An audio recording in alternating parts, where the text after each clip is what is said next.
اس کے علاوہ بھی میں آپ کو ایک چیز بتانا چاہتا ہوں. میں وہاں پر جدہ کے جس علاقے میں تھا، ہمارے آس پاس بہت اچھے اچھے بڑے سٹور تھے جس میں سوئی سے لے کے آپ کار تک خرید سکتے ہیں. ان کی ویب سائٹ سے آپ اپنا کمپیوٹر آن کیجئے، آپ کو 1 کلو پیاز چاہیے، دال چاہیے، آدھا کلو گوشت چاہیے، کچھ بھی آپ کو چاہیے، کمپیوٹر پہ آرڈر بک کیجئے. آدھے گھنٹے پونے گھنٹے کے بعد وین آپ کے دروازے پہ آ جائے گی. کوالٹی چیک کیجئے، ان کے واؤچر پہ سائن کیجئے، آپ کو آٹومیٹلی آپ کے بینک سے ان کو پیسے ٹرانسفر ہو جائیں گے. کمپیوٹر کا میں نے وہاں استعمال کیا. وہاں میری تنخواہ بینک میں جایا کرتی تھی، اور آپ یقین کریں گے میری بات پر کہ میں نے آخری 10 سال میں کبھی بینک جا کر شکل نہیں دیکھی. ہمارے پاس وہاں پر ڈیبٹ کریڈٹ کارڈ تھے بینکوں کے، جسے ہم یہاں پر ATM کارڈ. یہ ٹیکنالوجی وہاں کافی عرصہ پہلے آ چکی تھی، جو آج یہاں آہستہ آہستہ آ رہی ہے. کچھ لوگ ایسے ہیں، کچھ بچے ہیں یا نوجوان ہیں جو اس سے صحیح فائدہ نہیں لے رہے، تو آپ کے ذہن میں کچھ تجاویز تو ہوں گی کہ ہم ان کو کیسے اس پازیٹیو سائڈ پر لا سکتے ہیں؟ دیکھیں جی، جیسے کہ آپ جانتے ہیں میں اپنے پیارے پاکستان کا ایک شہری ہوں جی. تو میں تو یہی کہوں گا کہ یہ میری ڈیوٹی ہے کہ میں اپنے بچے کے کمپیوٹر پہ نظر رکھوں. یہ بات ہے نا، یہ بات ہے، یہ میری ڈیوٹی ہے. اور اگر میں اس میں کوتاہی کرتا ہوں تو شاید یہ بچے کی غلطی نہیں ہے. تو ہم میں سے کتنے والدین ایسے ہیں جو اس فرض کو نبھا رہے ہیں؟ یہ ایک میسج جو آپ دے رہے ہیں نا، یہ بہت خوبصورت میسج ہے.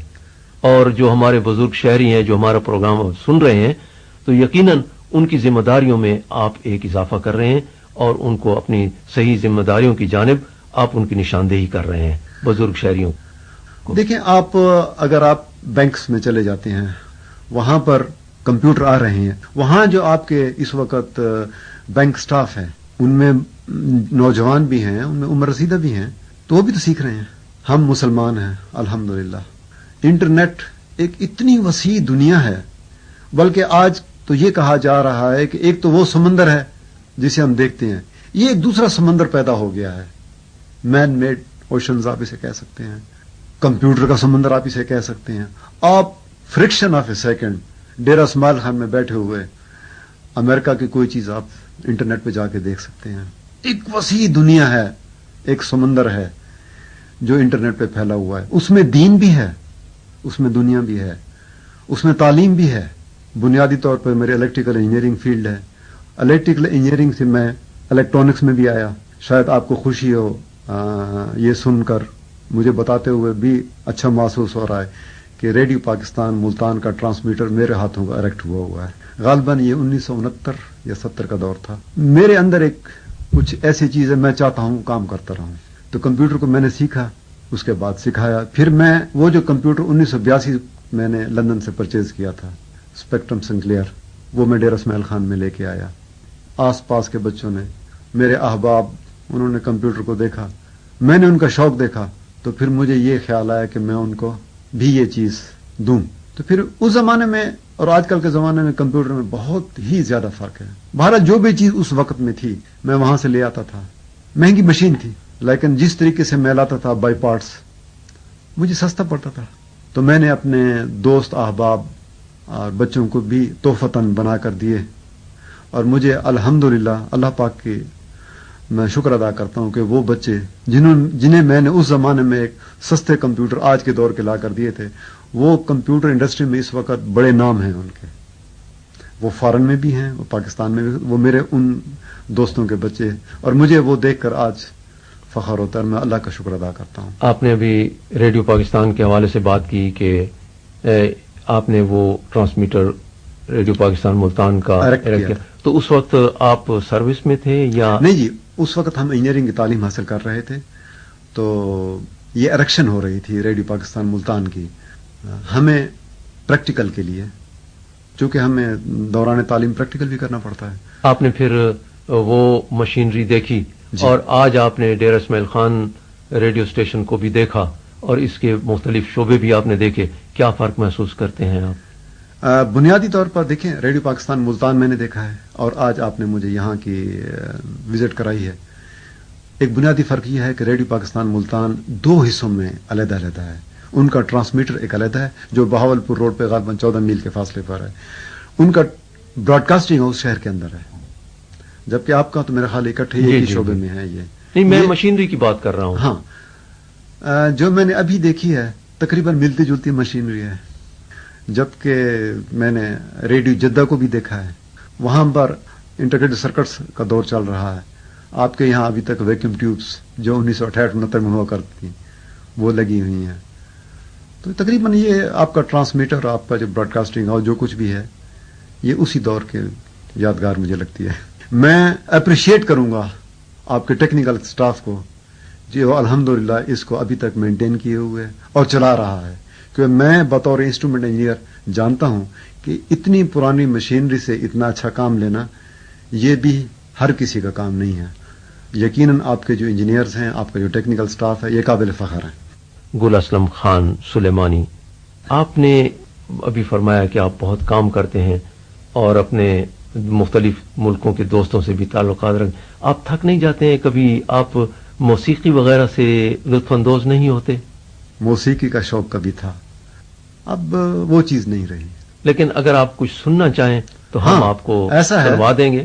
میری ایک مرحومہ بہن جب میں چھوٹا تھا تو وہ مجھے اور اپنے بیٹے سلطان جب ہمیں سلایا کرتی تھی ایک لوری گایا کرتی تھی. 1952 کے نوکر فلم کی ایک لوری تھی، اگر وہ سننے کو مل جائے. کیا اس کے بول کیا ہیں؟ راج دلارے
نصف صدی پہلے کا یہ گانا آپ سن کر کیسا محسوس کر رہے ہیں؟ ہاں، آپ مجھے 1960 کے دور میں واپس لے گئے، میں آپ کو بہت مشکور ہوں. اور یہ گانا میں اپنی بچی بسمہ گل خان کو ڈیڈیکیٹ کرتا ہوں. گل اسلم خان، آپ ہمارے اسٹوڈیوز میں تشریف لائے، آپ نے ہمارے سامعین کو بہت اچھی اچھی باتیں بتائیں کمپیوٹر سے متعلق، اور خاص طور پر یہ میسج جو دیا کہ ہمارے بزرگوں کو بھی اپنے بچوں پر نگاہ رکھنی چاہیے اور ان کے کمپیوٹر کی جانب خاص توجہ رکھنی چاہیے. یہ ایک بہت اچھی بات ہے.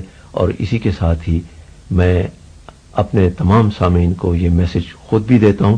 صاحبان کا وقت ختم ہوا، اجازت دیجیے. اللہ آپ کا حامی و ناصر ہو.